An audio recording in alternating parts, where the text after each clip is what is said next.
You love this crowd. I love them. Thank you. I'm back.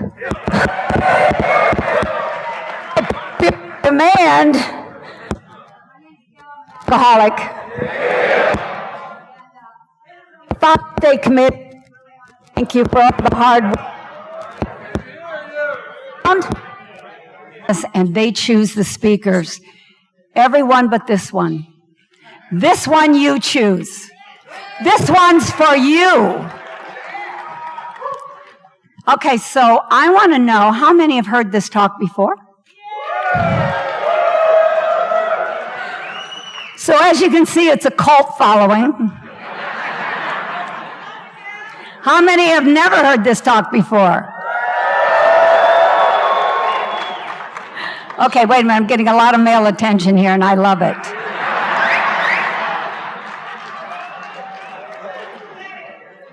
Okay, well, while we're waiting to get me wired up, as if I'm not wired up enough, I want to read to you what's on your program that came from the Akron AA archives. We preserved it, and we've been able to pass it on to you this weekend. And this talk is going to be about Bill Wilson. I've been known to bring him back from the dead.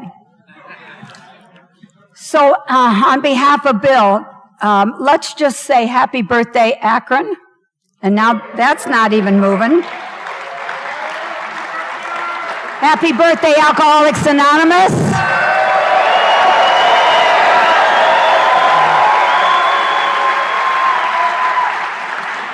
You know, I give this talk all over the world, but there's no audience that carries this up as high as you do, that when you bring your gratitude on Founders Day weekend filled with the medicine, you guys have no idea how much energy you bring to this. It's a celebration of God's love for the alcoholic. Are we good? Okay. I have to give him a chance to get back up to the control booth there. So, dear friends of Akron, this was written by Bill on June 16th of 1964. Please know that in spirit I join with you in everlasting gratitude for all that began in your city on a hill. On June 10th, 1935, a beginning that has become AA as we know it today. In bright memory, I see Bob and Ann and all those early ones who by God's grace kept the faith. So setting the example that has been so well followed worldwide in all the years since. Lois joins me in the prayer that this may be the most fruitful gathering that you have yet seen in Affection Bill. I believe this is a fruitful gathering blessed by those that have gone before us.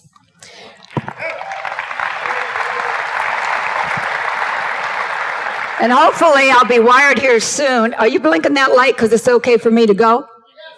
All right. Okay. Now, let's get started on me qualifying.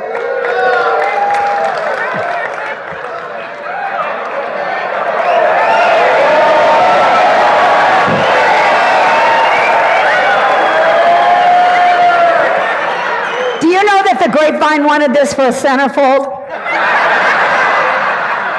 Let me explain this picture to you. It was just a couple years before I got sober. I'm in Slade, Kentucky. I wish it was Woodstock. Yes, I have a cigarette in one hand, a half a gallon of wine, a deck of cards, and if you look real closely, my zipper's down. Once a hippie, always a hippie. That's what I say. And this should be flipping. There it is. Oh no, that's not it. That's it.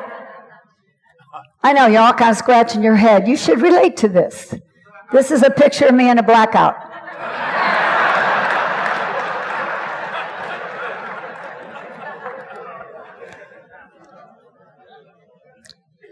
All right, now we're going the wrong direction. I'm not even sure what we're doing, to be honest with you. I'm going to go back to the computer. I'm not sure why. We're going to go past that. We're going to go to this. Yes, that's what I want. If you go down to the Florida State Convention, you can have your picture taken with Bob and Bill And that was my rescue date, 5/13 of 1978. I just celebrated 45 years.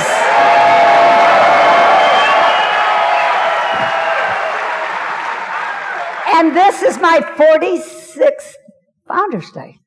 I'm from Akron, so I get to be with you once a year and take this all in. And so there's 46 Founders Day of gratitude in me. All right, so how'd I get here? Well, told me to just say yes to Alcoholics Anonymous. When I came into AA, here I am standing on a 3-tiered stage. By the way, all you guys up into the nosebleed section, hello!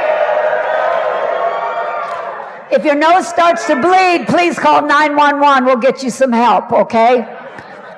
Okay, so I came in, and I was afraid to say my own name. In fact, if you put me on Jeopardy, I used to say the other two contestants would, if you asked me my name, the other two contestants would have pressed the buzzer first. But along the way, I've been asked to do things in Alcoholics Anonymous, and I've said yes, and that's how I am here today. When I was on the intergroup office, I was asked to be there. I said yes, and then I was asked to host Lois Wilson at Founders Day in 1984. Co-founders, this is what it was for. Bob and Bill and Lois and Ann at one time were all here, and now we were down to just Lois. But Lois came with some companions, and I said, what am I supposed to do? Well, you're supposed to take care of her companions and seat Lois. So in the back seat is Nell Wing. How many know who Nell Wing is? Oh, you do? Okay, good. All right, so Nell Wing happened to be like a Wilson. She was Bill's secretary and kind of Gal Friday. And Bill asked her to start the first archives. And she became our first archivist. So when I was seating her, I sat down next to her and I said, oh, Nell, if there's ever anything I can do for you, just ask.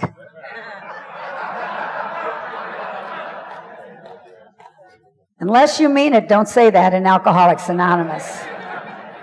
She said, yes, Gail, there is. I would like you to start an archives. And I had no idea what that was, but I said yes.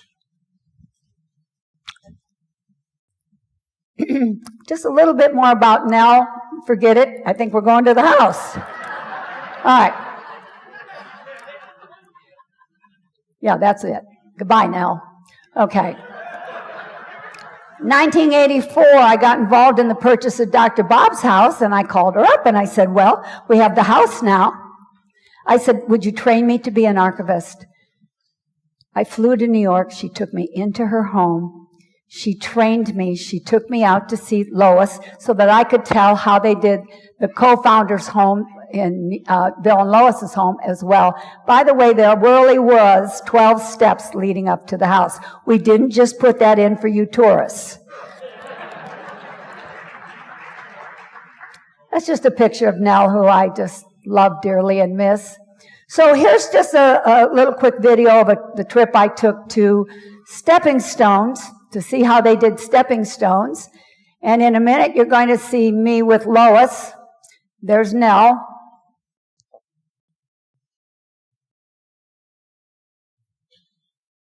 I'm having a drink with Lois. Yes, I am sober in that picture. But my hair hadn't sobered up yet, okay? It's so embarrassing to show you that picture. And it looks like my zipper might be down.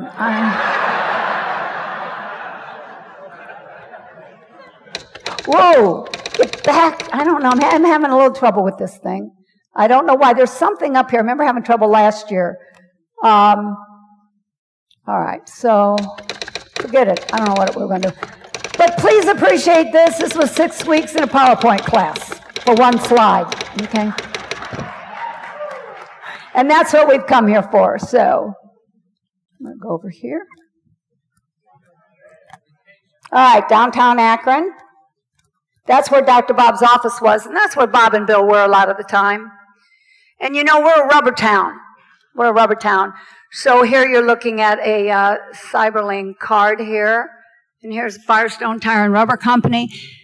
Through God's grace, these big industrialists played a very big part in our early days. You're looking here at Harvey Firestone, and to the right of Harvey is his son Russell, whose nickname was Bud. Now, some of you haven't heard this story, but I want to tell you, without Bud, you're not sitting here sober today. Bud, they have so much money, and the father tried to do everything he could to help his son get better from alcoholism. But money won't buy sobriety. All the king's horses and all the king's men couldn't put Bud together again. But God had a plan. You see, Harvey Firestone was friends with Thomas Edison in Fort Myers, Florida. And so all you Floridians, you play a part in this story too. There's a lot of Florida people here, I know. And so Harvey Firestone would go down and visit his friend, and right next door was Henry Ford. And so all these men became great friends. Well, see this guy up here in the right-hand corner? He was once a young luggage salesman chasing pretty girls in Boston, Massachusetts. And he followed them into a hotel thinking he was on his way to a singles dance. But he followed them right into an Oxford group meeting. And he became an Oxford grouper. Harvey took a liking to him, said, I'd like to have you come to Akron. I'm going to give you in a big position in the company. So the Oxford group that was in him came to Akron. And he met the Firestone family and Bud. And he said, look, I want to help you. He said, the Oxford group is meeting in Denver, and I'd like you to come. So Bud gave him the flask of what he was drinking that day, and they got on a train because they traveled by train, and they had controlled drinking on the way. And on the way coming back, you'll never guess who was on that train unless you've heard this talk 5 times. Don't tell. Sam Shoemaker was on that train. Now, you're going to meet Sam Shoemaker in a few slides, but Sam Shoemaker pulled him into a train car. Back then, it was called soul surgery. Today, we'd call it the 12 steps. And he got down on his knees, because that's how they did it, and he made a surrender. When he got off that train in Akron, he didn't look like the same guy. The lines on his forehead were gone. He started treating his wife a whole lot better. He became a good standing member in the company. And Daddy was pretty happy about that. So Daddy decided to invite the Oxford group to Akron and introduce them to Akron society. Now, this is high society introducing to maybe about 6,000 people in downtown Akron. Now, high society wore diamonds and furs, and you can see from that newspaper clipping how fancy they all were for this thing. And this is Frank Buchman. Frank Buchman's the founder of the Oxford Group. Now, they traveled like an army for God, so about 40 of them came in. And they threw what's called a house party, a couple house parties, actually. There's another picture from the Times Press. So you're looking at the Mayflower Hotel, but this wasn't 35. This would be January of 33. The hotel was only a year and a half old. It had opened during the Depression. Money had been set aside, and they're going to have a dinner for 400 people. Sort of like the prodigal son story. The father is so grateful for his son's recovery. And who do you think stands up and gives testimony? But Bud Firestone. That's why AA started in Akron. It starts with a drunk's recovery. Then they're going to hold meetings for the next 10 days in the morning and at night. They even had some meetings for women. They went out in the pulpits of the churches and they spoke. And when they left, Oxford Group began meeting in homes here. And there you see Henrietta and Ann Smith. See, Dr. Bob, in those first initial days when it was in the Mayflower Hotel, was not a part of it. But Henrietta and Ann were. And they were always putting a little mojo on Dr. Bob, let me tell you. You know, they got him into the Oxford group, and he really liked it. He thought they're very similar to our meetings today. All right.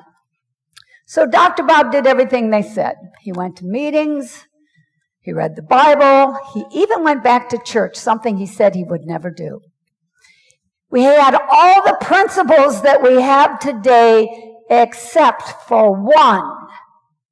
And that one is key. We can learn from our history just how important identification is, because there was no identification in the Oxford group.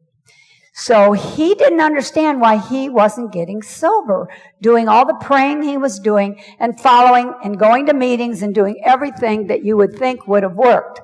It didn't. He kept drinking for another 2.5 years. He thought he might just be a wannabe. You're looking at a woman here that you might not recognize either. Her name was Delphine Weber. She was a member of the Oxford group, and she became concerned about Bob and Ann. They weren't sharing. And sharing was an important thing that not only do we do today, it was a very important thing from the Oxford group as well. So she is going to call up Henrietta Seiberling, and she is going to say, what are we going to do about Dr. Bob? Henrietta says, what do you mean, what are we going to do? She said, he's got a terrible drinking problem. His life's a mess. They're ready to foreclose on his home. His practice is about down. So she did what they did. What you're seeing is, can you turn off that light, please? I'm not sure why that's on. Okay, thank you. So she goes into what they did, what the Oxford group did. It's morning meditation, a morning guidance, they called it, to listen to God's word for them. You don't hear about that as much as we used to hear it all the time in AA. That was the most important part of the day, more important than meetings.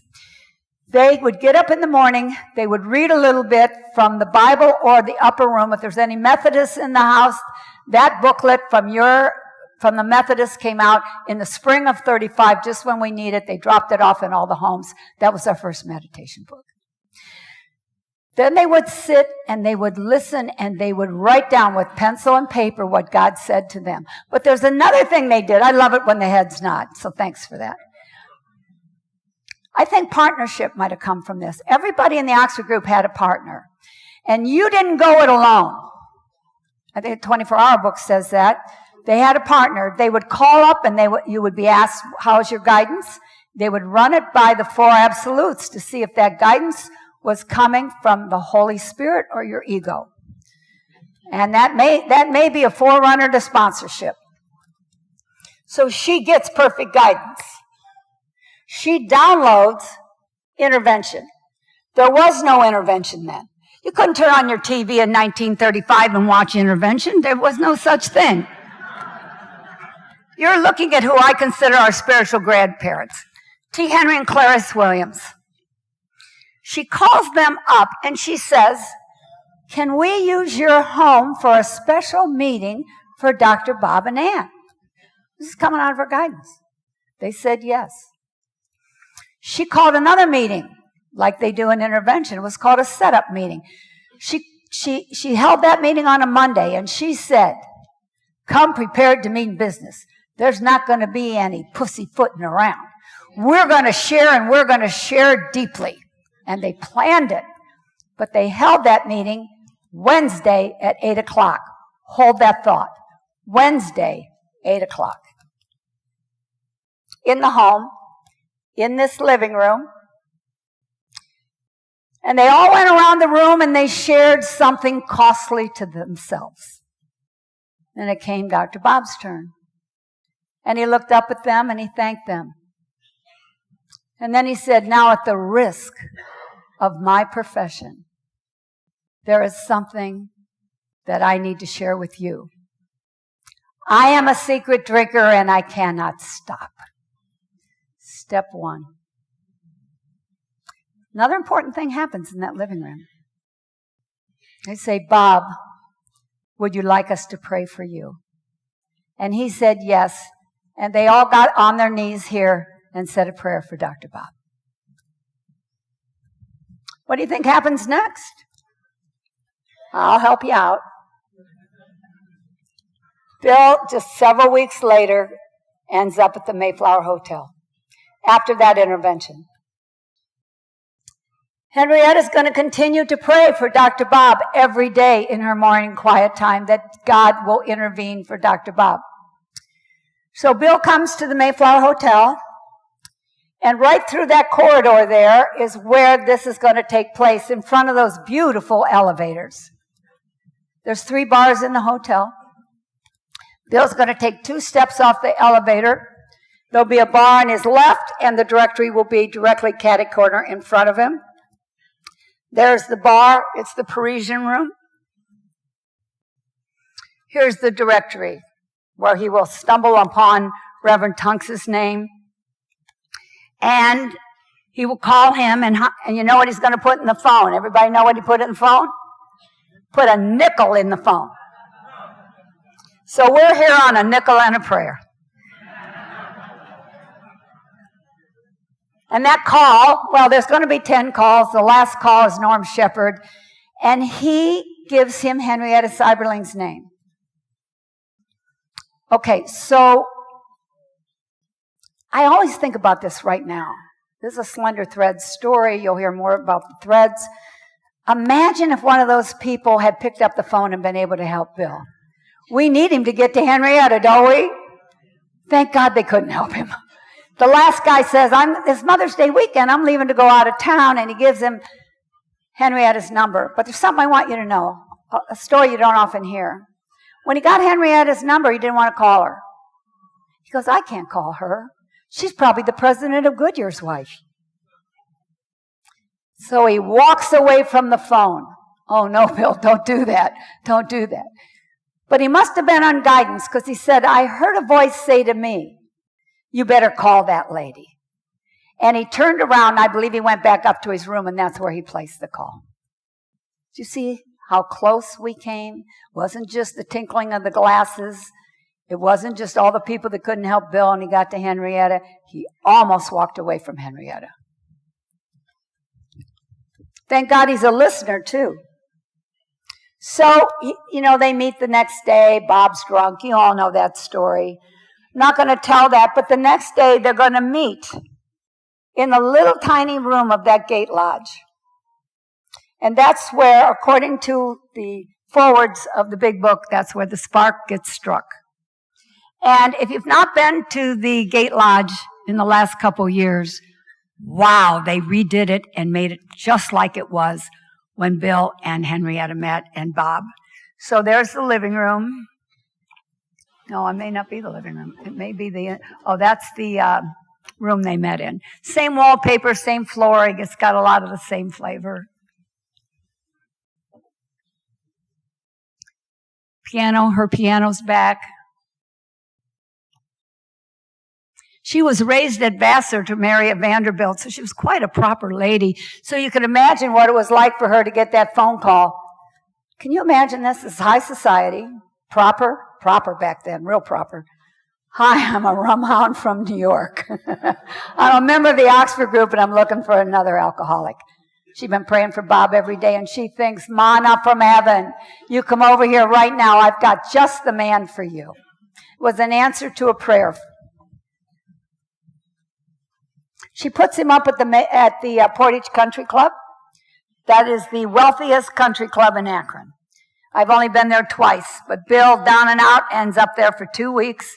Probably played a little golf, I don't know. Then he moves into the Smith home. So now we have 2 men sober, and we're looking for a third guy. And they bring in this guy, Eddie R. Eddie R is a trip, man. Eddie R is going down the drain pipe, going up to Lake Erie, going to jump in, and calls up Bob and Bill and asks if he wants to come up and join them and witness the event. Here's this is from the Grapevine. Do you see Bob and Bill chasing him? The caption is, this guy could keep 100 people sober. He was always running away. One day he even tried to kill Ann with a butcher knife. And they really had to let him go. And you know what we learned from that? You don't wet nurse a drunk. They didn't know how to give it away. He was a guinea pig. So at Dr. Bob's funeral, Bill is standing there, and Smitty, Dr. Bob's son, comes up to Bill and does one of these. And I'm sorry, that wasn't supposed to shift like that. Oh, well. So, and says, isn't that Eddie over there? And sure enough, Eddie showed up sober years later at Dr. Bob's funeral with over a year of sobriety. Yeah, that's more to the story. He died with 17 years of sobriety in Youngstown, Ohio. So we moved on to another guinea pig. He never liked to be called a guinea pig either, by the way. You're looking here at a 12-step call on Bill D. by an author's rendition of that.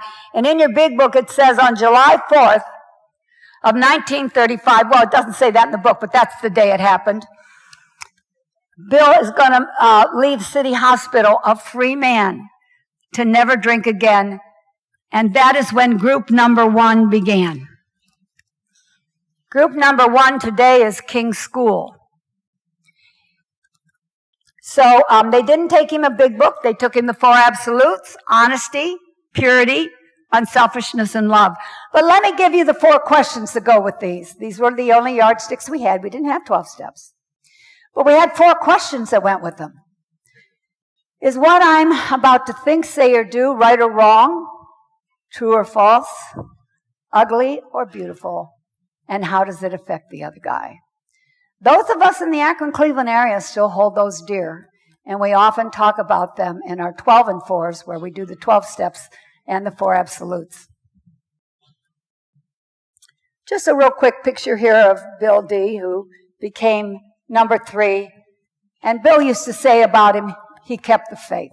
Thank God. Because Ebby's going to drink, but he kept the faith. So what happens is a small group's going to form in this home here. This is T. Henry's home. Same living room. But they have trouble sitting still for the guidance. They're jonesing. They can't do the meditation. It's a small subgroup of the Oxford group. So Dr. Bob takes them into the upper room. He was the prince of 12 steppers. He gets the surrenders. And then they come back and they socialize. But by the way, Ann Smith was working with the wives. Let's not forget her good work. She is the mother of AA.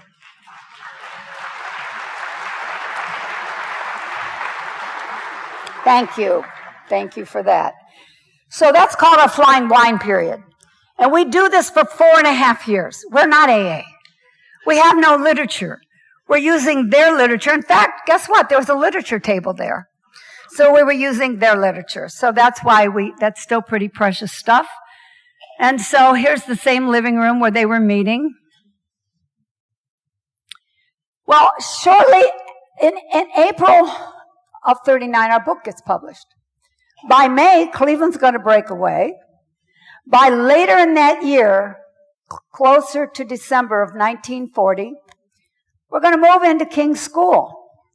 King's School, so the alcoholic squad moves into Dr. Bob's house, then moves into King's School, and that's where we meet to this day. It's my home group, Wednesday at 8 o'clock, but it's your mother group. It's AA's first group that is still meeting at 8 o'clock today when that prayer was said.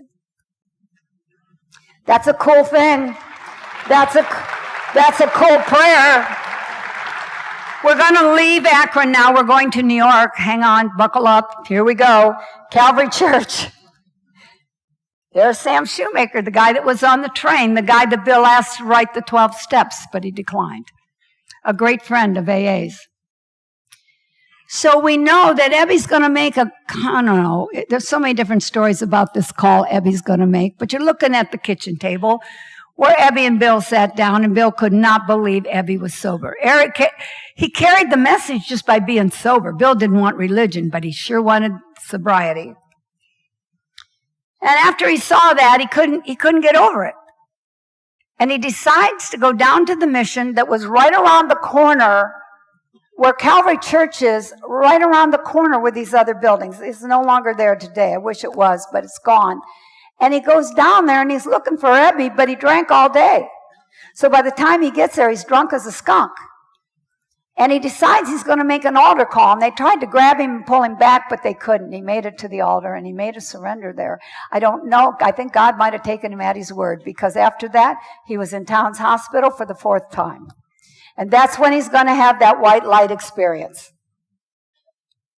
After that, he's going to join the Oxford group that's at Calvary Church, which is right around the corner with the mission as well. And now I'm going to take you into Lois and Bill's Oxford group meeting. It was a Thursday meeting. You can see how proper they all were. But, you know, Bill had that lightning experience. And along with that, he sees how his experience can benefit others. And he sets out with singleness of purpose. He doesn't want to be all things to all people. I've talked to people that have come into the Oxford group with Bill, and they told me that he'd about knock you over looking for another alcoholic. So the Oxford group didn't like that. So they started giving Bill and Lois the cold shoulder and kind of made them feel uncomfortable, kind of pushed them out of the group. So they left in 1937, and they started meeting at Clinton Street. Now you're going to have another squad. You got the alcoholic squad in Akron. In 37, you get the drunk squad in New York. So you have 2 groups. This is where your consciousness is going to come from the writing of the big book. The experience is coming out of these 2 groups.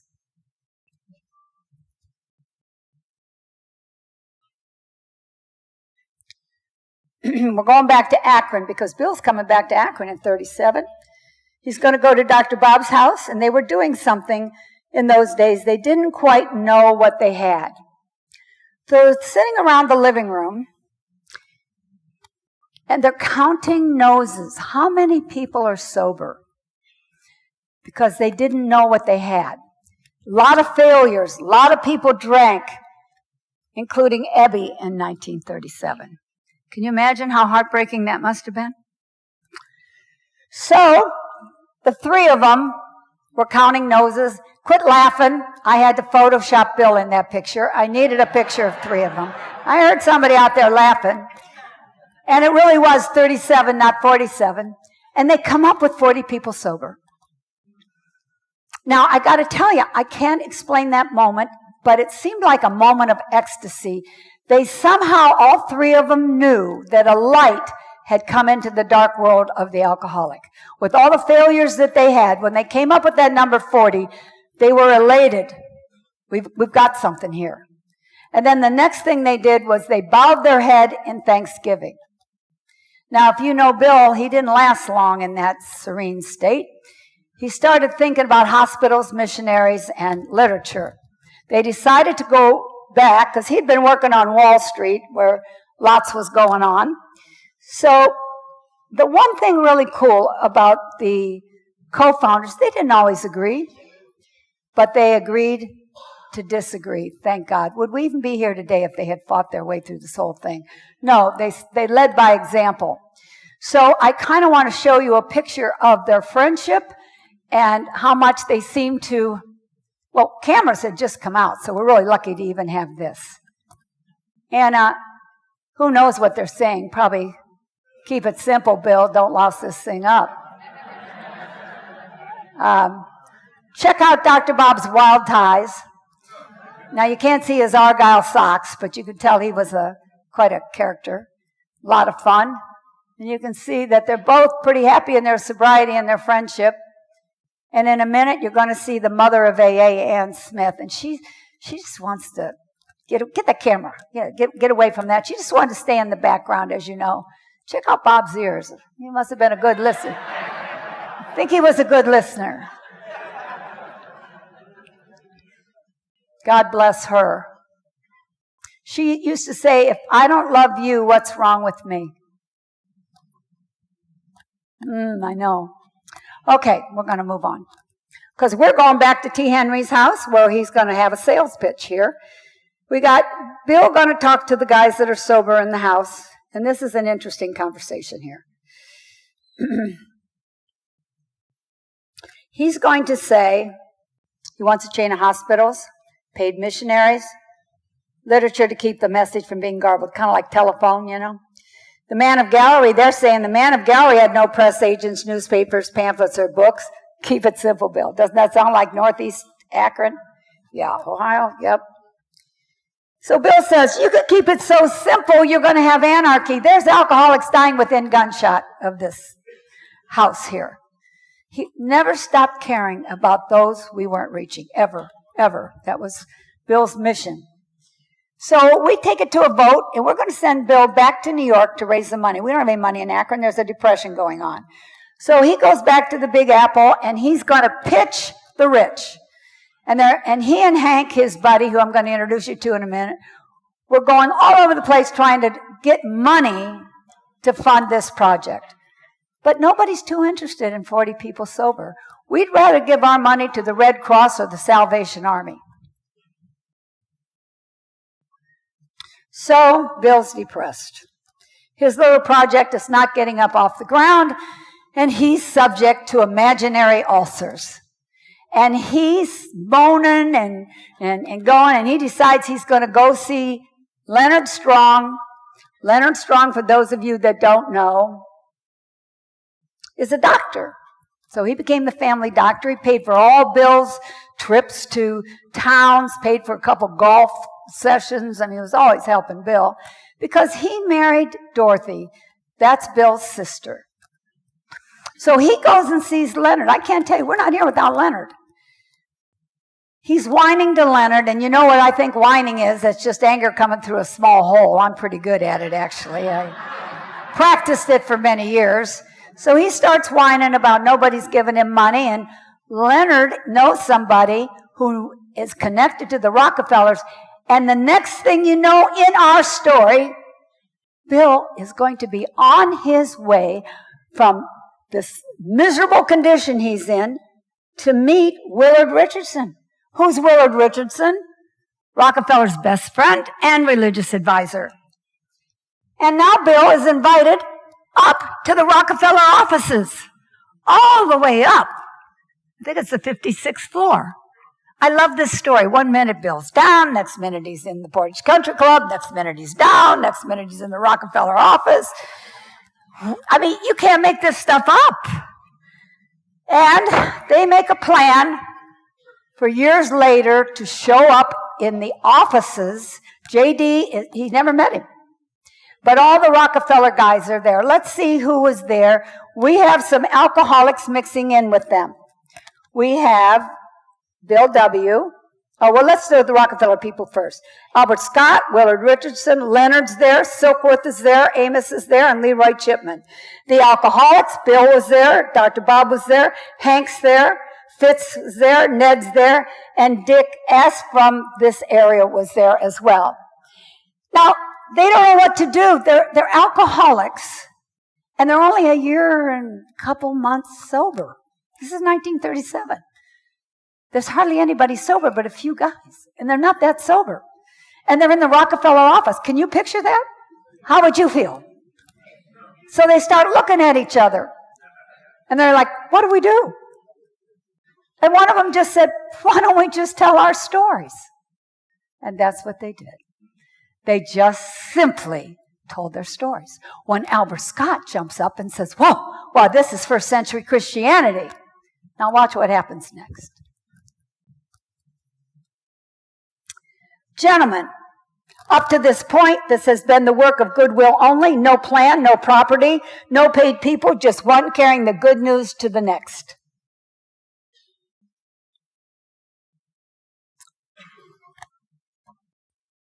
Isn't that true? And may it not be that that is where the great power of this society lies. Can you imagine the wisdom coming out at this point that changes our whole course? So, he decides, Frank Amos is from Ohio.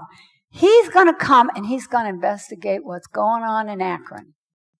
And he comes and he checks us out. And he sees Dr. Bob's a pretty good doctor when he's sober.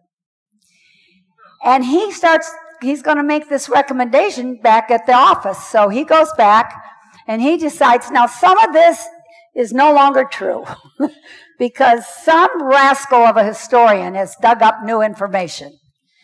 I'm going to go with the old information to give you the gist of the story, but if you read a couple more history books and you find out I'm wrong, have at it, okay?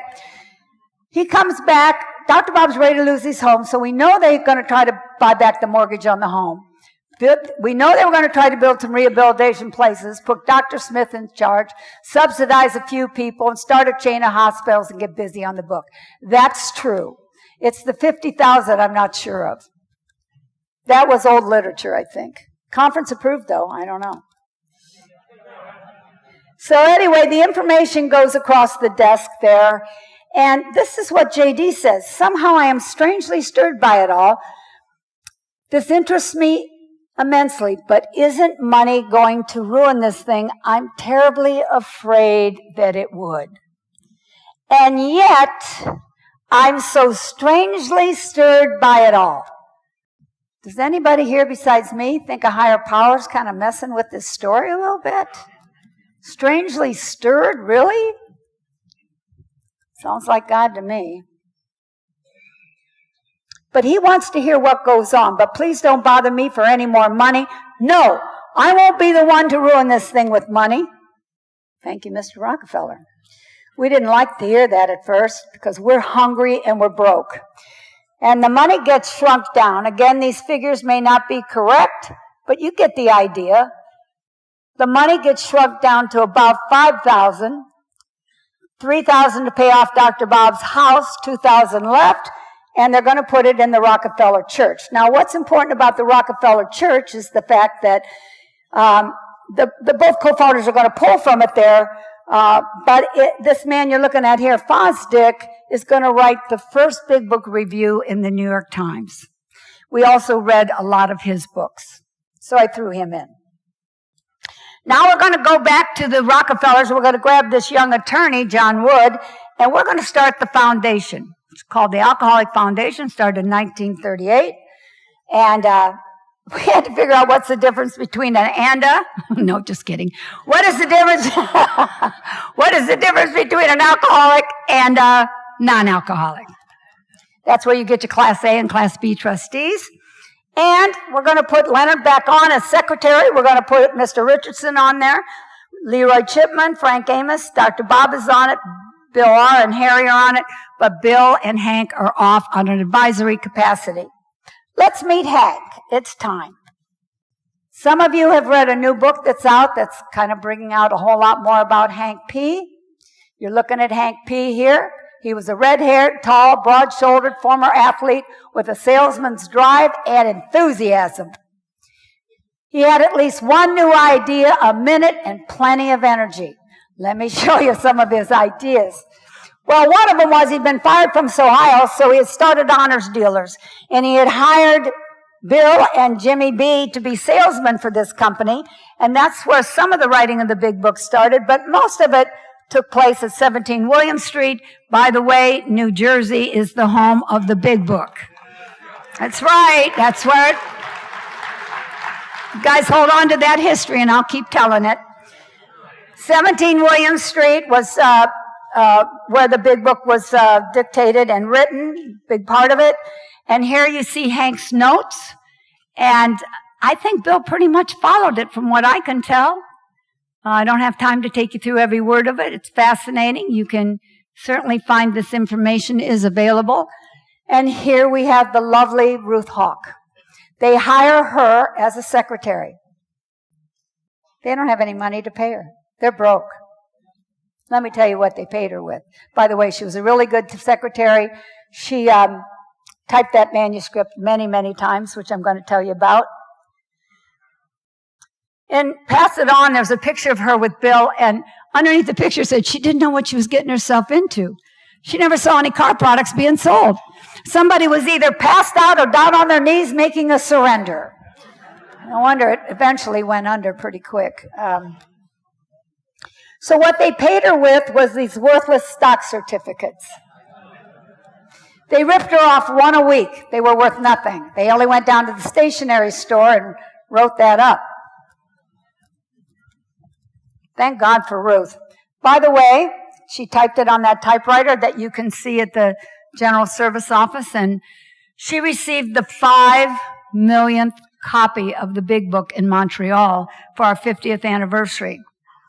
I knew her daughter very well, and when I first gave this talk was in Toronto in 2005 at the International. It's the first time I did this. My roommate was Lori. And when it came to this part about her mom, I said, now remember, Ruth's not getting paid. Little did she know that the book she was typing would one day save her daughter's life. And Lori stood up with over 30 years of sobriety from Chicago. Yeah. One more quick story for you.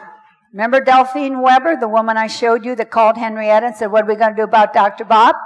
I told that story for the 50th anniversary of King's School. And a gentleman from the back of the room came up to me with tears running down his face, and he said, Delphine Weber, that's my grandmother. I didn't know my grandmother had anything to do with the founding of Alcoholics Anonymous. You may not know something you're doing is holding the door open and helping somebody downstream of you. Just keep those two stories.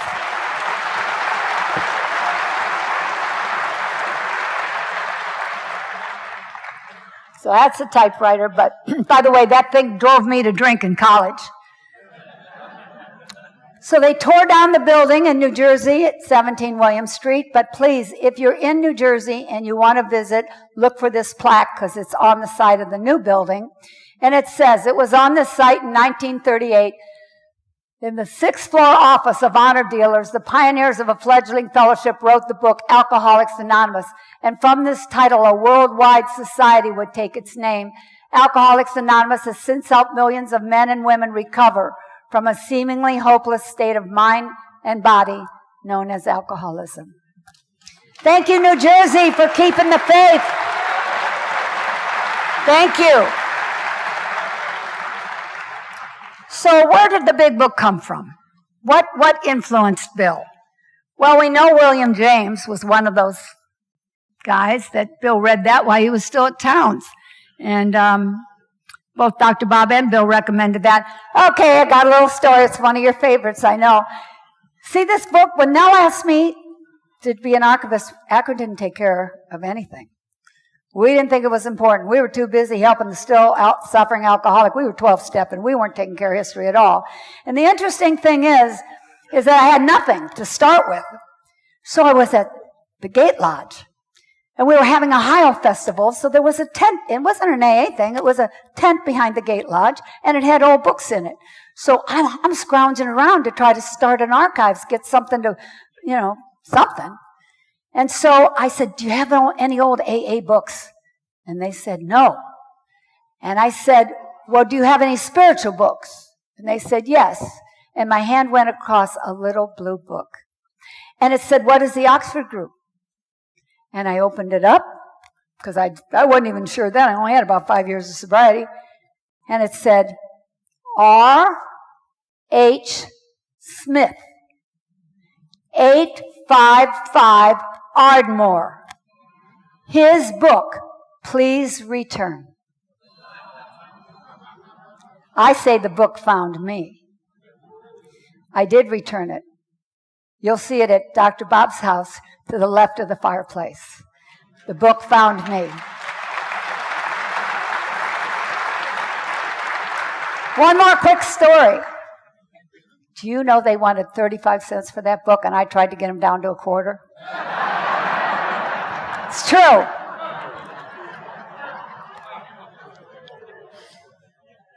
Okay, Common Sense of Drinking by Richard Peabody. This book is still with us, the Sermon on the Mount. Both co-founders would have had this on the required reading list. For Sinners Only by A.J. Russell as well. And at this point, I want to thank Abby Thatcher. Here's why. I know the sequence of the writing of the book. One of the first things that got written was Bill's biography, which is in the book. I found all 12 steps that Abby brought him between Clinton Street and Towns Hospital. If you look at my big book, they're all numbered. So I challenge you to read that and see if we don't owe Ebby I know Bill wrote them later and he did a beautiful job, but I really believe that the best 12-step call Ebby ever made is in the biography on Bill. So check that out. So thank you, Ebby. Now he's going to ask Anne to write a story and write something in the big book, and she's going to decline. We're told that Lois got a little resentment about that. Maybe she worked it out in Al-Anon. I don't know, but... And we know who wrote Chapter to the Wives, don't we? It's Bill, yeah. But at this time, we're talking about 3 documents: introduction to the big book, Bill's biography, and there is a solution. He's got 3 pieces. But they don't know what to do when they get a tip. And it's to meet with Eugene Exman, who happens to be the religious editor of Harper's. Now, Bill has never written a lot, and he's bringing him these 3 pieces, and Eugene looks at it and he said, Bill, this is really good. Can you write more? He goes, yeah, I can. He says, well, we want to give you a $1,500 advance to write the book. Please don't forget that there's a depression going on. These people are truly hungry, and there's no money. And now he's getting a $1,500 advance. So this is about the time that I believe Bill would like to come and help me tell the story. Let's see if he's willing to do that. There he is. Thank you, Bill. Thanks for showing up. We're at Founders Day. By the way, this is the 88th anniversary of something you and Bob started. Thank you.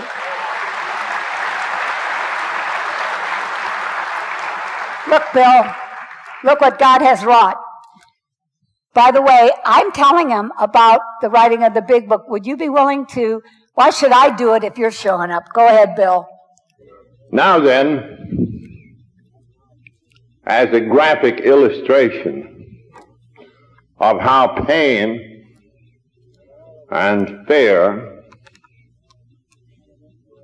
and all of our worst motives can eventuate under God's grace for the best, I would like to, in a hop, skip, and jump fashion, tell you about the preparation of the AA book. Okay, Bill, but, I was just at the part with Eugene Exman, and you two were talking about maybe taking on that advance for money. What happened with that? A few of us stood for the proposition, well, this would be bad because control of our literature would be in other hands. And some of us, in a more self-serving way, and this definitely included me, we felt that the book might make some profits and some royalties out of which its creators could eat. I told them how hungry you were. Well, what did you decide to do? Some of us in New York considered the possibility of publishing this book ourselves.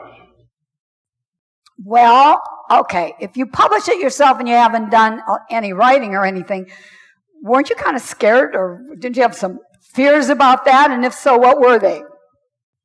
So then we went up to the Reader's Digest and told them about our budding movement, and I guess we brandished Mr. Rockefeller's name pretty liberally, as a close friend. He wasn't giving us any money, but he liked us. Well, did that go over okay? The Digest said, well, fine. When will your book come out? By now, it's the fall of 38. Oh, we said about next spring. They said, this is just the kind of story that we'd like. We will do a piece. We'll put a feature writer on this. Well, okay, so obviously you got to get the word out. But did you have those fears I was talking about?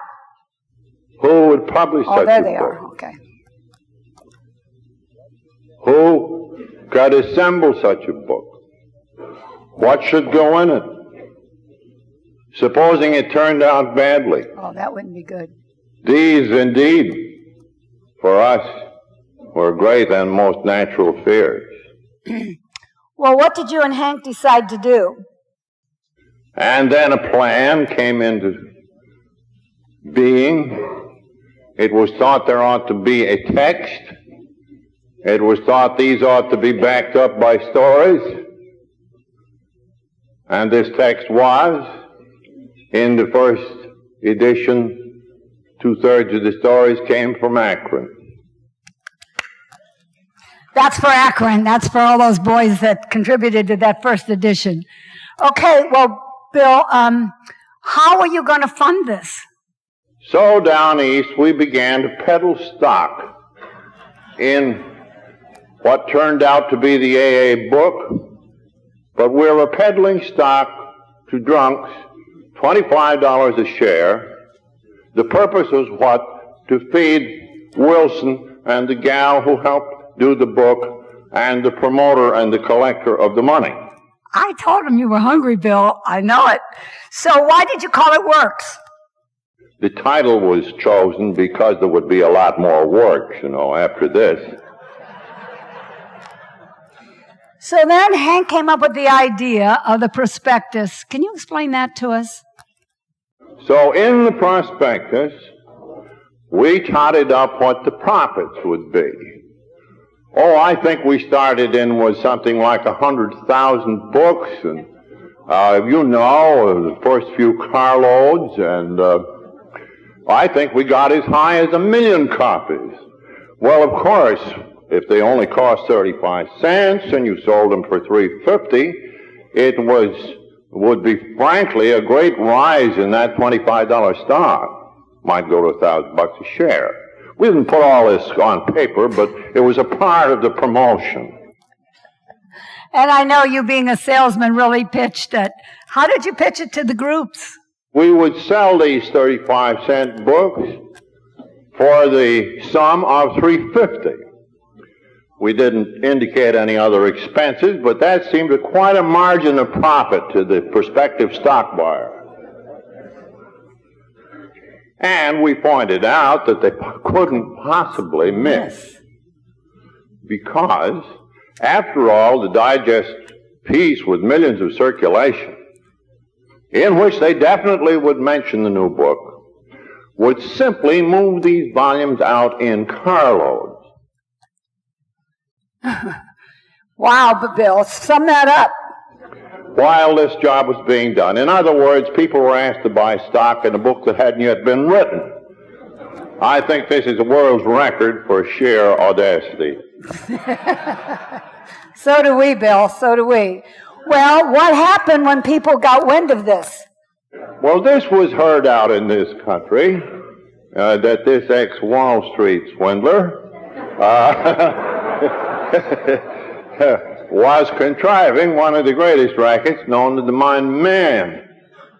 I know, but then the people that were in the groups got a little upset too. Well, when this motivation began to be suspected and became apparent, quite a violent opposition rose up. Well, what did you do? So then we had only begun our troubles. Then the book had to be written. So did you start writing? Well, I wrote another sample chapter and tried that on them. No stock purchases. Oh, I'm sorry to hear that, Bill. The trustees must have been losing their minds. And the trustees were very dubious. They had no money at the time, so we were able to face them down and say, well, we'll separately incorporate this. And sure enough, by an appeal to the loyalty of the stockholders to the cause, but also by an appeal to the pocketbook, the baser nature, the money began to dribble in. $25 per bet. Now you could get started on the writing of the book. Tell us about that. However, we were eating, a few of us, on the stockholders' money. Eating. And little by little, the chapters were evolved. And we thrashed them around in the AA meetings, and we carefully checked them with Dr. Bob as they went along. And meanwhile, he, at great pains and difficulty, got stories, largely from this town. You're looking at a picture of Jim Scott, one of those guys that got sober just in the nick of time. 10 minutes? Holy smokes. Okay. Woo! Okay, got to go quick now. Forget Jim Scott, but he did help edit those stories. Stories got passed back and forth. In short, here was AA at its worst, but under God's grace, coming up with something better. Maybe history will say the best. And so the work went on, and I remember one night we got through the first 4 chapters, which were window dressing, and I was having an imaginary ulcer attack, and it looked like, things were very gloomy. The stockholders were kind of, falling down. The meal ticket was getting in danger, and I was very resentful. And I realized, lying in bed there in Brooklyn, Clinton Street, that the book had to say what it was all about at some place. So I began to write, and out came the 12 steps. Sorry about that. I'm in a hurry now.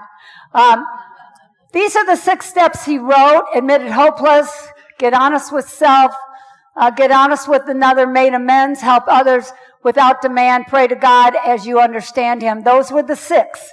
He thought they were, an alcoholic could fall through those cracks, so he expanded them to 12. What did you think of that, Bill? Well, when they appeared, there was a terrific uproar. And as a result of the uproar, again, the constructive came out. I had had a great spiritual experience, so that I had used God all the way through those 12 steps. Well, what did the atheists think of that? Our atheist and agnostic contingent said, drunks aren't going to buy that. They're scared to death of being God-bitten. This ought to be a psychological book. Yeah, but there was all those religious people. What did they think? On the other hand, the religious people said that it should be a strictly Christian book, theologically speaking. So one had to sort of average these point of views. Well, about that point, you felt more like an umpire. But you finally stopped and said, God as you understand him. And you called that a 10 strike. Here we go. Okay, so did you have God's help? Sure, we must have had God's help. We never could have produced it ourselves. Would you be willing to sum up this part of the writing of the big book? So this is the unholy way in which God nevertheless graced us in the days when AA was very young. Okay, so we're going to go into the... Well, finally the great day of publication approached. We had pre-publication copies of the book made, circulated around for criticism, and with the last of our money, almost the last, we persuaded the printer that this was such a terrific venture that he certainly ought to accept a 10% down payment for 5,000 books, which were going out with the carload, his first installment. So we paid him $500 for 5,000 books. That sounds crazy.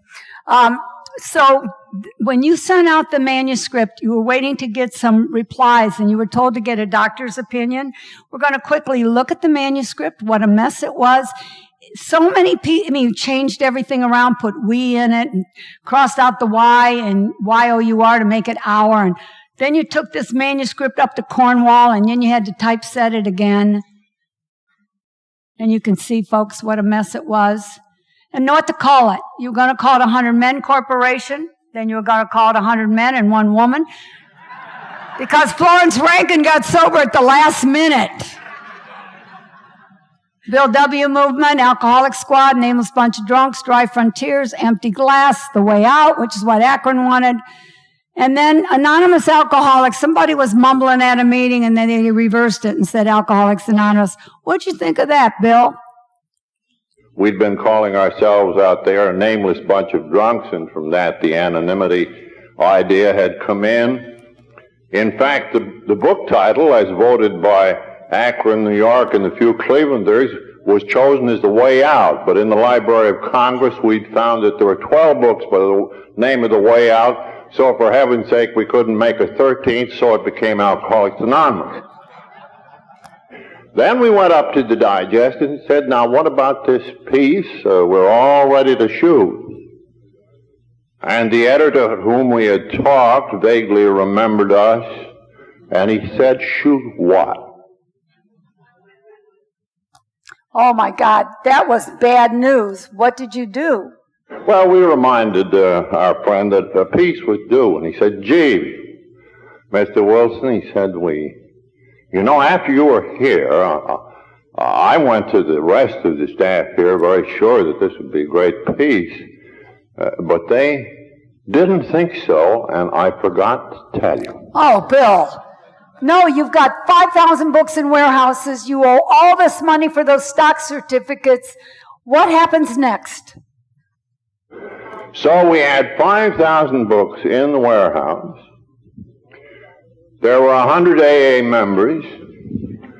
There were about 30 stockholders, and they each got a book. There were about 30 guys who put stories in the books, and they each got a book, and that was 60 books. So we only had 40 books to sell the rest if they'd buy it. Oh, good Lord, Bill. Not only that, your whole personal life fell apart. Talk about that. Well, at that time, things folded up in a big way. We were about to be evicted from our house in Clinton Street. Stuff go into storage. The book was bankrupt, and we made one last great gasp effort. What was that, Bill? A drunk came along by the name of Morgan who had been in the ad business, and he said, I know Gabriel Heater. The guy who puts on those wonderful sob talks. And he said, I think Gabriel would put this on the air. So we scared up a few dollars more. And to get ready for Gabriel, we decided...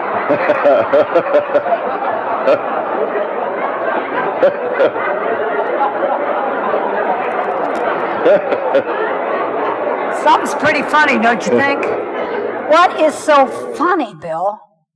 Well, we picked out a hard class of people to advertise to in those days. We picked out all of the physicians east of the Mississippi River, all of them. And to each one we sent a postal card which said, listen to Gabriel Heater as he talks about the new society of Alcoholics Anonymous. And buy the book Alcoholics Anonymous, A Cure for Alcoholism. You're going to find out for a minute why that's so funny. So, what do you do next? Well, one great trouble with Ryan was that he wouldn't sober up, and he was supposed to be interviewed on the air.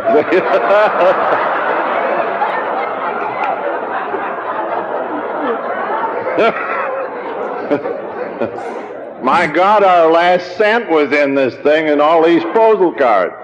So what did you do with Ryan?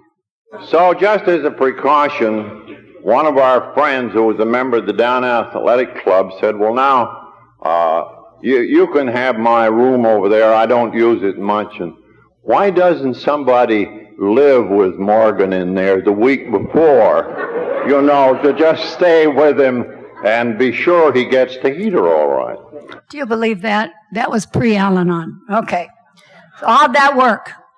So the great day came. The postal card was out. In Akron, New York, Cleveland, the ears were to the radio. We visioned the books going out in carloads, orders flooding in, biggest profit of all in direct mail, no commissions. And sure enough, Heater pulled out the tremolo stop. Ryan was sober. And boy, we were made. Well, tell us about that post office. We gave a post office box, old 458 in New York, I think it was, where we had a one-room office. Little Ruthie Hawk, who helped me with the book, bless her soul, my promoter friend Hank Parkhurst and I just couldn't wait to get over to see what was coming into that box. It's told that you held yourself back for 3 days and you came with suitcases. Tell me what you saw when you came. Hank was an incorrigible optimist. He said, well, they couldn't put them all in the box. He said they got several mail bags full out there.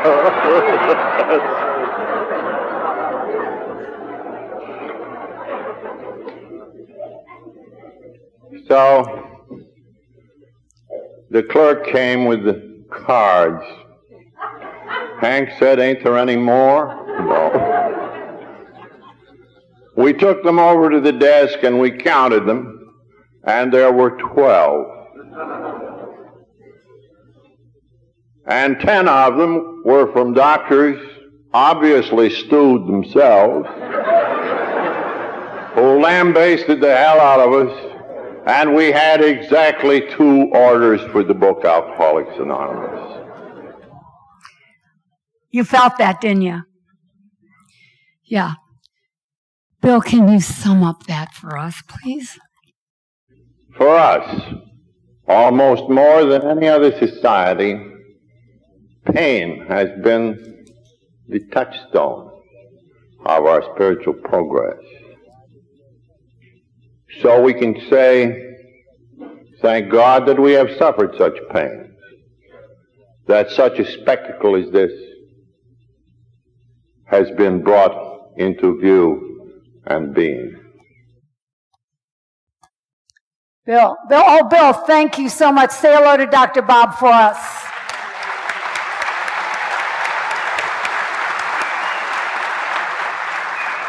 What makes this so special and why I think you're really here is to hear your voice of your co-founder again, who gave this talk that I cut up so I could play Oprah to Bill. But it was in 1965 that Bill actually spoke those words here at Founders Day. I know, wow, it thrills me to know that I could bring the voice back for him to speak to you today. And I'm going to close quickly. I think I'm going to be going over a little bit because of that bad start we had. There's no way I can get it all in with that start. But I will finish as quickly as I can.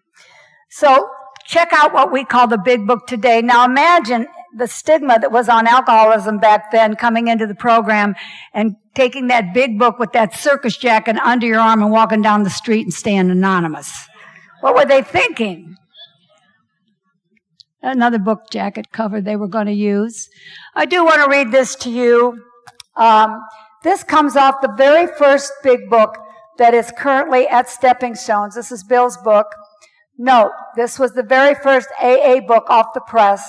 We used thick paper to make the alcoholic think they were getting their money's worth. Now I'm going to ask you, have you gotten your money's worth out of that book?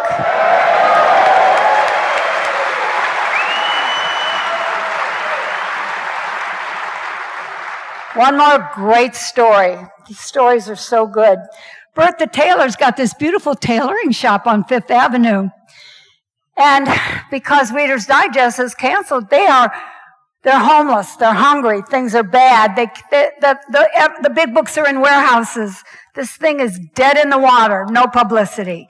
You don't have that many people sober, but you need to get the word out. They find out that they might be able to get an article in Liberty magazine, but they can't hold on. So they go to Bert and they ask him for money, but he doesn't have it.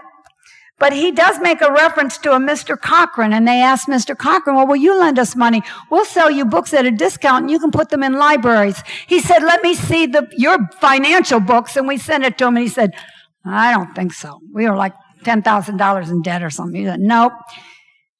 And so Bertha Taylor said, Mr. Cochran, will you loan me the money?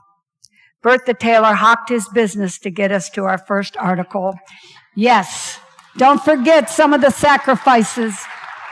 Alcoholics and God by Morris Markey. A couple hundred people came in. That did not save us. It wasn't until this article. Well, actually, let me tell you real quickly. Rockefeller dinner, 1940. Harry Emerson Fosdick's there. Dr. Kennedy's there. All these people are there. Because, I mean, anybody that's anybody, trying to think of the big money. There was just every banker, all that. Notice that Morgan Ryan's name's there. That's that Irishman that was on that Gabriel Heater show, and he cleaned up really good. They had an alcoholic at every table. And one of those guys looked at him and said, "And what institution are you with?" And he said, "I'm not really with an institution, but I just got out of one not too long ago." Well, Nelson presided over that meeting for his father because his father was sick. He said, "Money's going to ruin this thing." And they said $2 billion walked out of the room at that point. They did get some money. 400 books were sent out at $1 a piece, the big reds, pamphlets, and personally signed letters from J.D., who lent us his name. At that time, we were the scum of the earth. We were not the society that we are today, so we owe a big debt to the Rockefellers. But along comes, yes, we really do. We were lucky to have them on our first board. Now, Jack Alexander thinks we're a racket. He gets the job to write about us in the Saturday Evening Post. He came to Akron, he went to other big cities, and he came to bust us. We get a tradition out of this. It's by attraction we promote. He came to Akron, he saw that Dr. Bob and the King School Group and all that, and he became pretty impressed. And he wrote an article that was published in the Saturday Evening Post. Some of you may have seen this little gal here. And 6,000 inquiries came in and put Alcoholics Anonymous on the map and got those big books out of warehouses.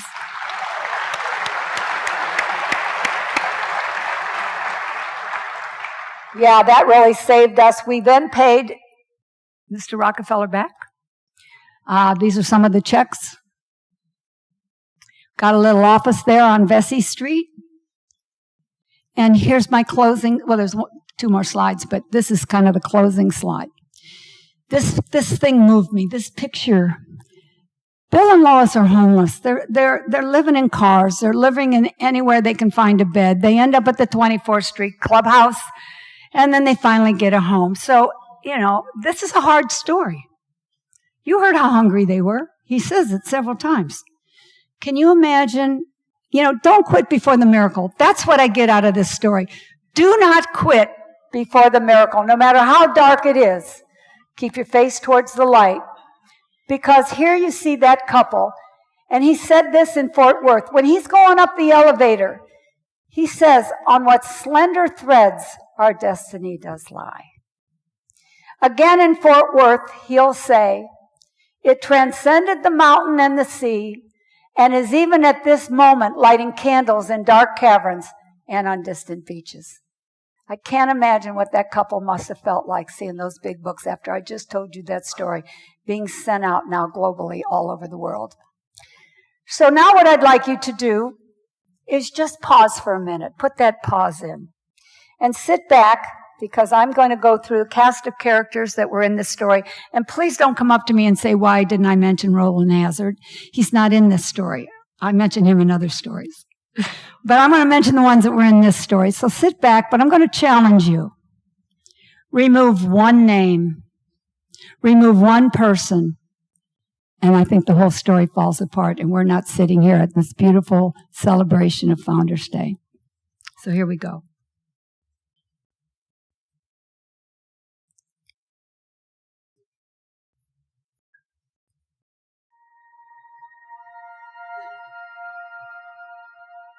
Bert T. Abby. Bill W. Lois W. Jack Alexander. Mr. Cochran. Henrietta Seiberling. T. Henry and his wife, Clarice Williams. John D. Rockefeller, Frank Amos, Albert Scott, Willard Richardson, Leonard Strong, Eddie R., Dr. Silkworth, Ruth Hawk, Hank P., Bill D.,